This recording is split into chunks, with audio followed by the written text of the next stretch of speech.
The Clippers and the Sixers agreed to a deal that will send Tobias Harris to Philly. Read between the lines here just a little bit.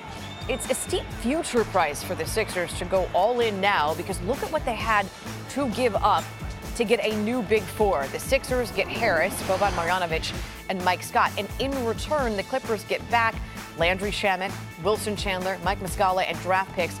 Look at the draft picks. A 2020 protected first rounder and an unprotected 2021 first rounder.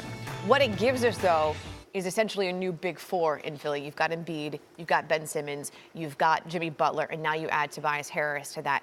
Long-term, short-term, what does this mean for the Sixers? Well, short-term, I mean, they've got as good of a starting five as there is in the East now, adding Tobias Harris, who's having his best season in L.A. Long-term, there's some risk.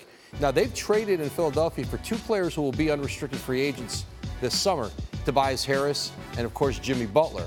The plan in Philadelphia is to try to re-sign both of those players.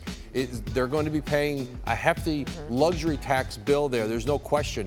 And it does give them some insurance. Listen, there are no guarantees in unrestricted free agency. So having two wing players in Harris and Butler, in case they were to lose one in free agency, you've got another to plug back in. But the goal of the Sixers is to keep both of them. Okay, from a Clippers standpoint now, the roster isn't strong this morning, but moving forward, what sort of flexibility does that move, that trade, offer them to land some big names? This is a tremendous deal for the Clippers. And out of those draft picks, that 2021 pick is the Miami Heat's pick. It's been traded a couple times, but it is unprotected. You know, you wonder where the Heat will be in 2021. If that's a lottery team, that pick is yours. And so for the Clippers now, listen, they're big game hunting in free agency this summer. They have a great chance at Kawhi Leonard. But what they have now are having these draft picks going forward. Landry Shamet's been a revelation as a rookie with the Sixers. When there's a player like Anthony Davis who's available, a star who wants a trade and who wants to be in that LA market, now the Clippers are in the game with those draft picks to go get a big-time player. Trade deadline tomorrow at 3 o'clock.